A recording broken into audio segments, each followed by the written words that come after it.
I think we're ready to get started. I'd like to, ladies before gentlemen, turn over. My name is Christopher Clark. I should actually do the formality of introducing myself. I'm the town administrator in the town of Harwich. I would like to just introduce for some preliminary introductory remarks, Jill Goldsmith, my counterpart in Chatham. Great. Thank you, Chris. I'm Jill Goldsmith, the Chatham Town Manager, and I'm very excited to be here. With me is our Chatham Selectman, Corey Metters, who's right behind the photographer, and I know he's very pleased to be here. And the other members of the Board of Selectmen were very excited, but unfortunately could not attend.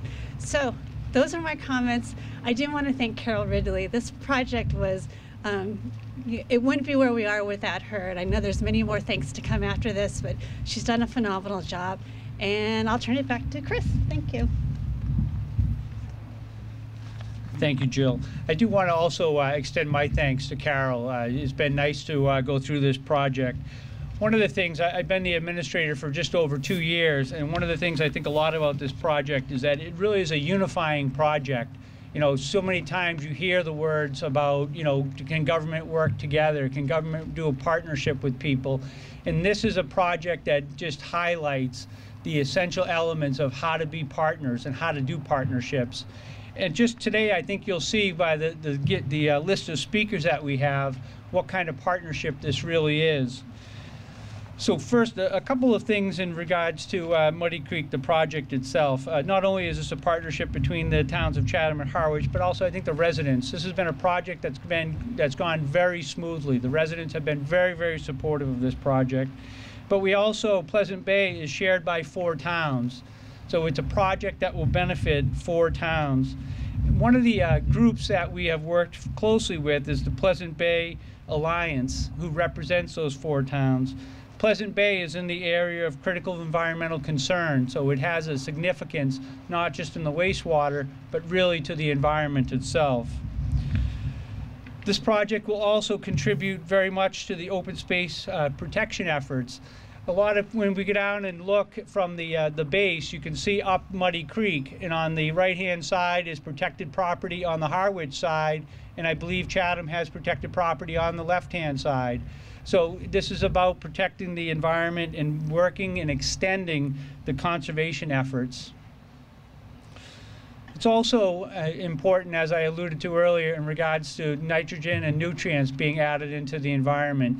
One of the main reasons for doing this was to make sure that we could protect the environment by, instead of having what used to be here, a solid wall with a culvert that didn't work that well, it now opens up to allow the seawater to flow in and to allow for the nutrients to be taken out to sea and to make the environment stronger.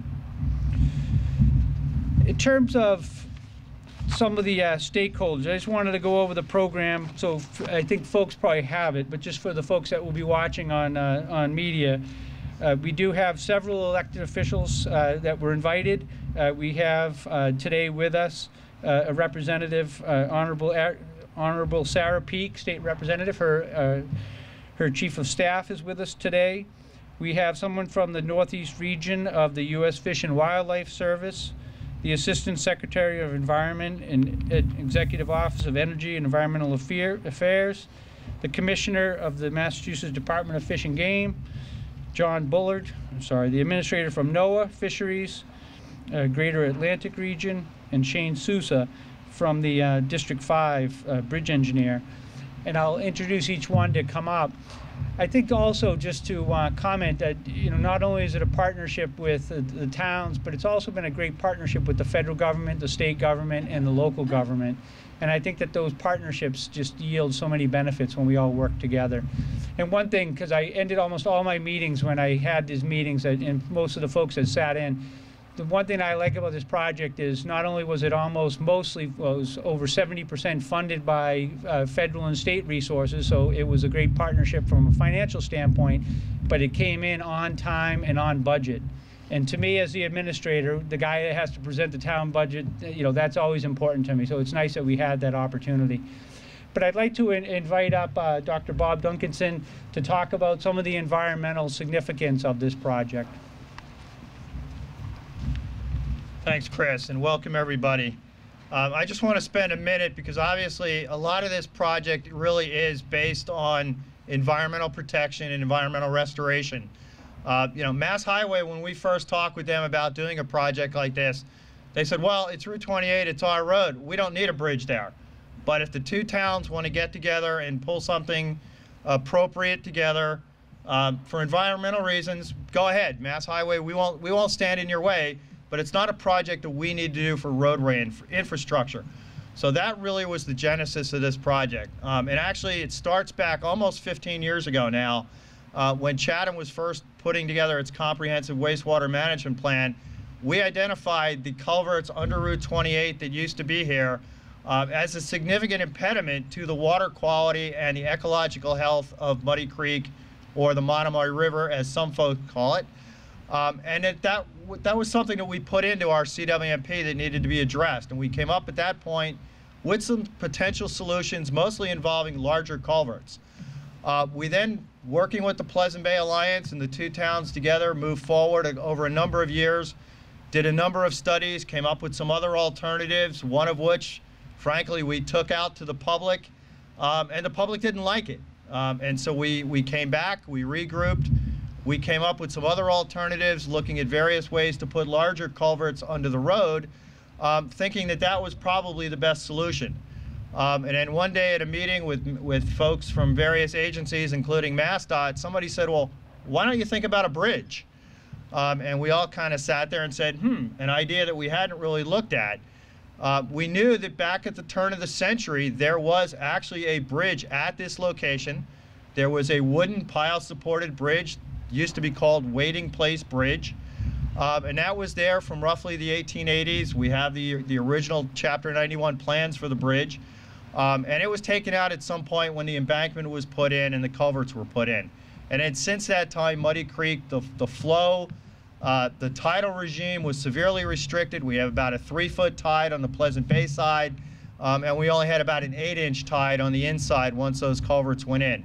And so over time, that had led to a lot of degradation ecologically, both from a water quality perspective, from an invasive species perspective, because there's a fair amount of fresh water that comes into the headwaters of this creek. And so there were a lot of freshwater invasives in the upper portion because they were not being held back by the tidal or the salinity regime. So we went through the process. We really started looking at the single-span bridge back in 2012. And as you know, one of those things that in hindsight you look back on and you say, wow, the permitting and design process took almost 2.5 years for this project. And thanks to our contractor and the engineers that came up with using the accelerated bridge construction program, the bridge itself is under construction and being completed in 5 months. So 2.5 years for design and permitting and 5 months for the actual construction. And again, I think that's a real testament to the design engineers and the contractor to get that done and get this critical road reopened with minimal impact to the public. Just to give you a sense of some of the environmental benefits, we're looking at up to 56 acres of wetland restoration. We're all talking about wetland restoration everywhere for resiliency from storms and whatnot.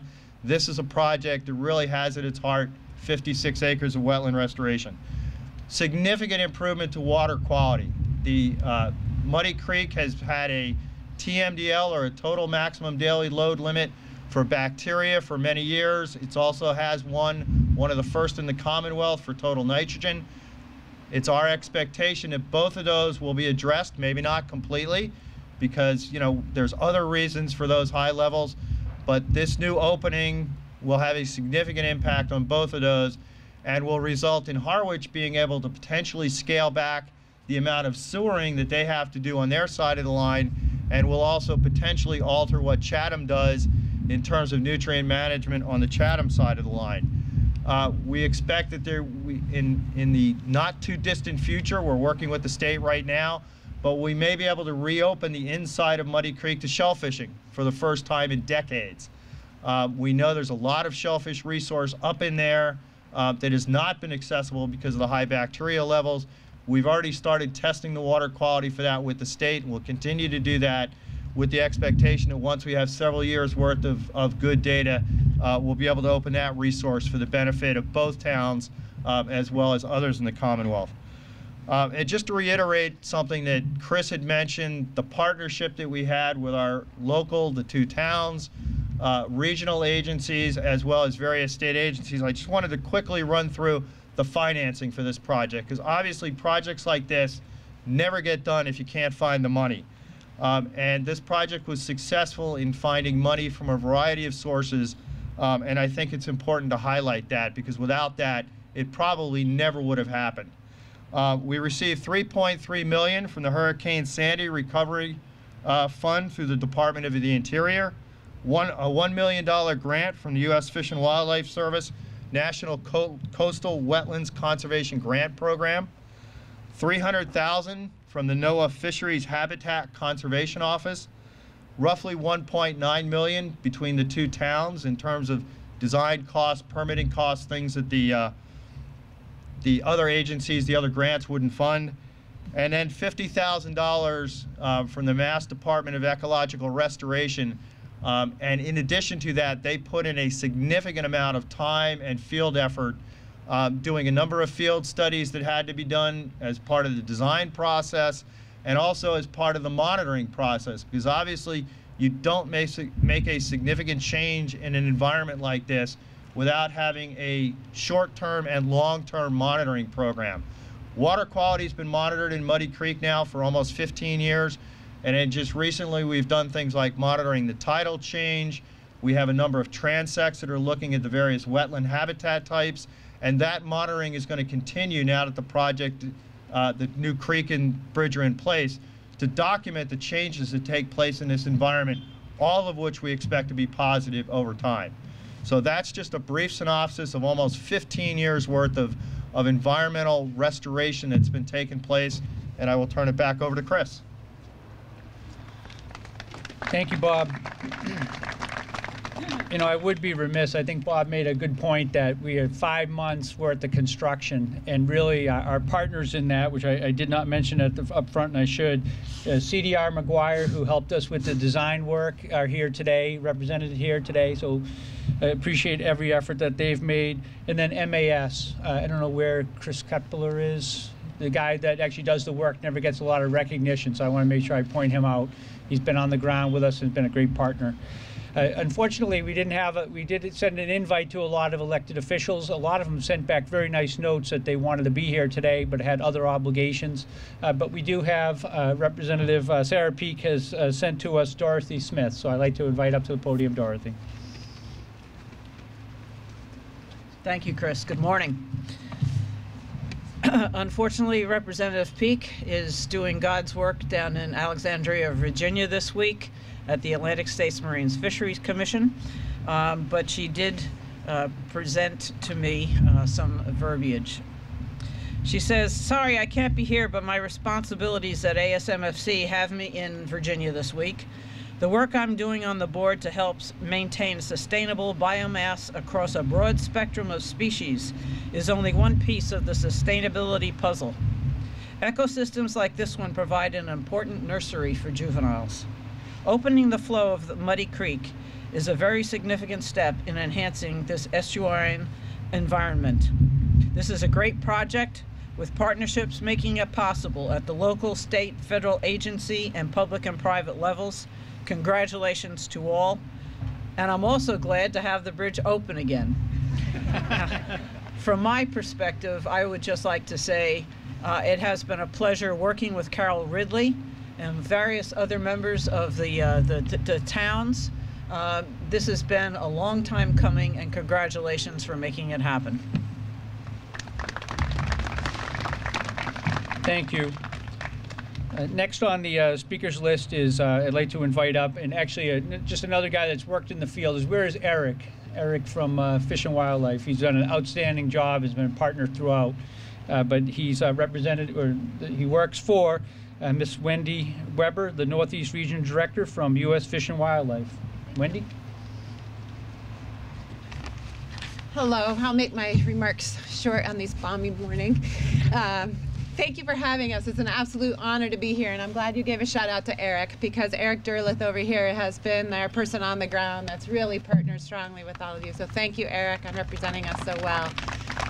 I just get the great privilege of being up here and giving shout outs to the amazing partnership and to our folks that made all this happen. And everybody before me did a wonderful job of talking about what the ecological benefits are from projects like this, and what a strong partnership it takes to make it happen between our state partners and our federal partners and our local partners and our state and federal congressional support and our amazing contractors, just the whole team. It takes a lot to get something like this done. So I'm here not only for Fish and Wildlife Service, but also to represent Department of Interior. And as it was mentioned, we were able to contribute towards the $6.5 million project, over about $4.3 million of that. And the reason we are doing that, not only did we get a supplemental appropriation through Hurricane Sandy, the Department of Interior got close to $800 million. Fish and Wildlife Service got approximately $170 million, and it's to do projects just like this. Not only did some of that money go back to rebuilding some really integral and important infrastructure in areas, but really what we're also doing is looking forward with our partners and saying, how can we build a more resilient future for ourselves in ecological systems that not only benefit the natural resources we all depend on, but also provide wonderful recreational opportunities and actually protect and enhance communities as well, and also produce jobs. So we're really happy to be doing projects like this: tidal marsh restoration, wetland restoration, beach renourishment, dam removals, fish passage, just incredible projects up and down the coast. The Fish and Wildlife Service Northeast region covers from Maine down to Virginia, and we're working throughout that entire coastline as well as inland with those partners, just like all of you, to make a difference and hopefully provide that resilience that we know we're going to need as we continue to face challenges with storm impacts and sea level rise as a result of climate change. So I'm really proud to be here today with all of you, to be able to recognize the tremendous work and the good engineering and planning. Although it took a long time, I know it's resulting in a really, hopefully, a long-lasting, amazing bridge that'll benefit all the folks that can come here every day and enjoy this beautiful area. So we're a proud partner. We look forward to continuing to work with the good folks of Massachusetts on it. We have other projects going on that we're doing that we're just really happy to be working with. So thank you very much, and I can't wait to cross the bridge. Thanks. Thank you, Wendi.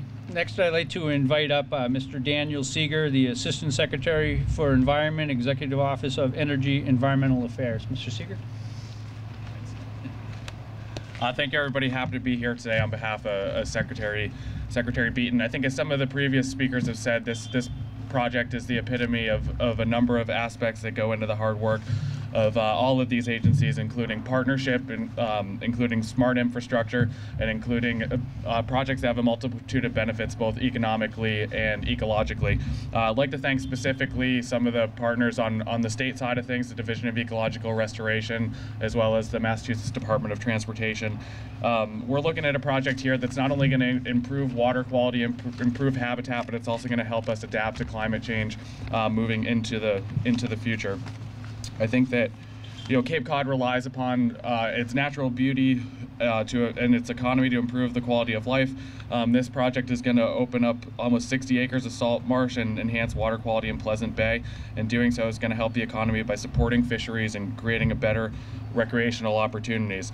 There's a number of these different salt marsh projects going on throughout the Cape, so look forward to seeing you all at these throughout the summer, and thank you everybody for their hard work on this project. Hard to talk about summer on a day like this. Although the summer is beautiful on Cape Cod, it really is. The next gentleman I'd like to invite up to the podium is Mr. George Peterson, who is the Commissioner of the Massachusetts Department of Fish and Games. Mr. Peterson. Thank you, and I apologize for being late, so I'll be brief. I had about an hour's worth of speech, but the weather is a little bit inclement, so I'm going to cut it down to just a few words. First, I want to thank all the partners that have been connected to this project. It is amazing when we can put all our heads together, all our money together, to be able to get something done and accomplished that gets such a great benefit, not only for the environment, but for the citizens of the Commonwealth that are now going to be able to travel Route 28 again, and to be able to do it safely without worrying about, say, a hurricane coming up the coast and watching that bridge or that culvert out. So this is a great project. It's working for everybody.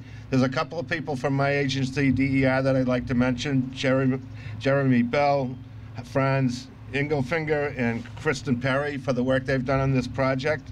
And today, actually, it doesn't look like a warm summer day, but the governor and lieutenant governor have asked me to present to Carole Ridley, and thanking her for all of their work, a proclamation for Wetlands Month.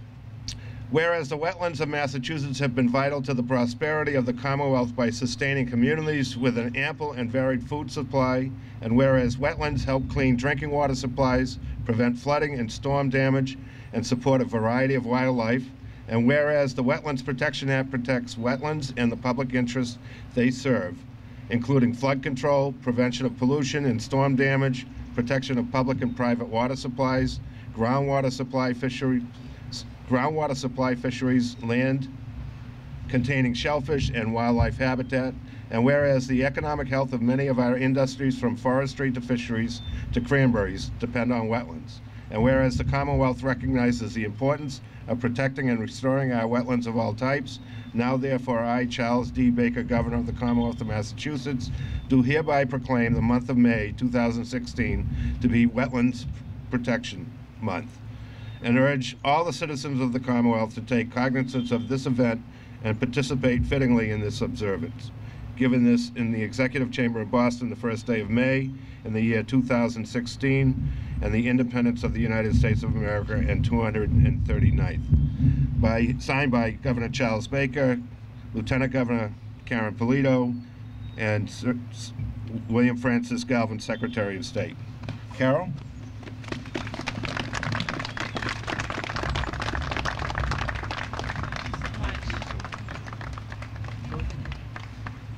I want to thank Commissioner Peterson for this, passing on this wonderful honor, and I just really want to accept this on behalf and in partnership with everyone who's been a part of our project team: Bob Duncanson, Chris Clark, Bob Caffarelli, Kristen Perry, Franz Engelfinger, Jeremy Bell, Eric Derleth, and the wonderful folks at CDR McGuire, who've been terrific to work with, MAS Building and Bridge, who's been awesome during this whole construction process.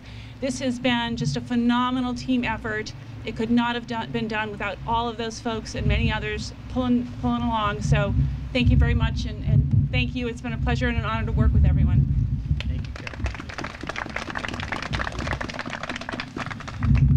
Thank you, Carole.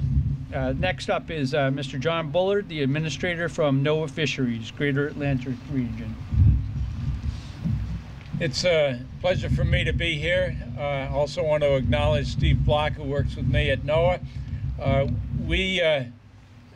I love being at events like this. I was also down in Alexandria with Representative Peake, where we deal with problems of shortage of lobster in southern New England. Heard depressing news on climate change and how it's going to affect us, and so to come here and be part of great news about partnership and to see progress like this it's a great place to be. We bring a little bit of money, $300,000 from Coastal Ecosystem Resiliency Grant. There's only 4 grants from this fund in the country. This is the first one in the ground. So we're adding a little bit to this project, but we're very happy to do it. As Dan mentioned, resiliency, I think, is something that's very important to think about as we face issues of climate change, and we can learn a lot from fish. The news today is dominated by presidential politics, and you'd think as you look at the news that no one can work together, nobody.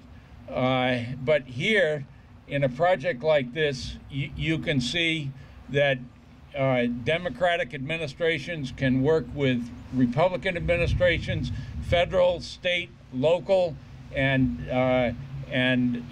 governments can work together with nonprofits and other citizen groups, all for the benefit of the environment and jobs, and we can get stuff done.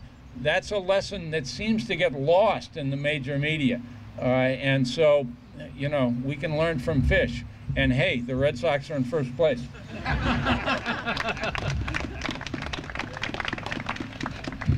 Thank you for that. As was alluded to earlier, this road is actually Route 28, so it's a state roadway, but the town's partnered up to help to have the state improve it. So Mr. Shane Sousa, the acting district bridge engineer from District 5, Massachusetts Department of Transportation. Mr. Sousa. Good morning, everyone. I'm a man of few words. I rather deal with numbers. However, I do have some words to speak on behalf of MassDOT. Good morning. On behalf of MassDOT and the District 5 office, I'd like to thank the towns of Chatham and Harwich for inviting us to participate in this event, celebrating the restoration of Muddy Creek. The development and work on this project was performed under a MassDOT permit. The work included removal of the existing culverts and construction of a new 94-foot single-span bridge that increases the hydraulic opening of Muddy Creek. MassDOT has been heavily involved with the project since its conception. Throughout the planning, design, and construction, members of MassDOT's team provided guidance and assistance to ensure the project was done in compliance with all state and federal standards and specifications. MassDOT worked with all stakeholders in an effort to expedite the design and review process to keep the project moving forward and on schedule. Nearly every section within the district assisted with the fruition of the project. It was a team effort from the permits group who coordinated the work, to the project development and bridge sections who guided and reviewed the various design elements, to the construction section that assisted and performed on-site inspections. I would also like to acknowledge the extraordinary coordination cooperation that existed between municipalities, community and environmental groups, consultants, contractors, and state and federal agencies. The professionalism shown by these groups is a model on how partnerships can and should work to achieve a common goal. The project is the first of its kind in our district, and I can speak for myself as well as MassDOT that we couldn't ask for a better group of people to work with. Again, on behalf of MassDOT, I'd like to thank everyone. Thank you.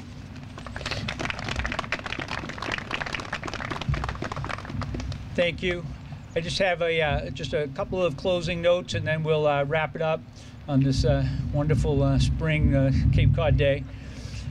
I was told earlier that only hardy New Englanders are out here, so that's why I decided to go without the coat.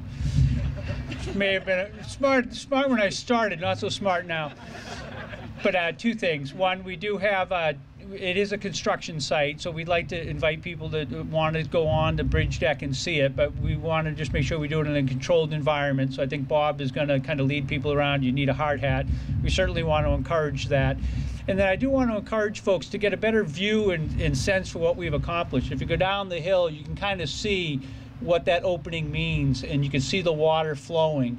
And I think it's a much better site. So also I would ask some of the dignitaries to stay around so we can get a few pictures for the news people. So I know there's some of my friends from the press here, so we want to make sure we give them a fair opportunity. But that actually concludes the comments this afternoon. And hopefully everyone has a safe drive home, and hopefully we'll have some cod fishing or some fishing in the creek soon enough. Thanks.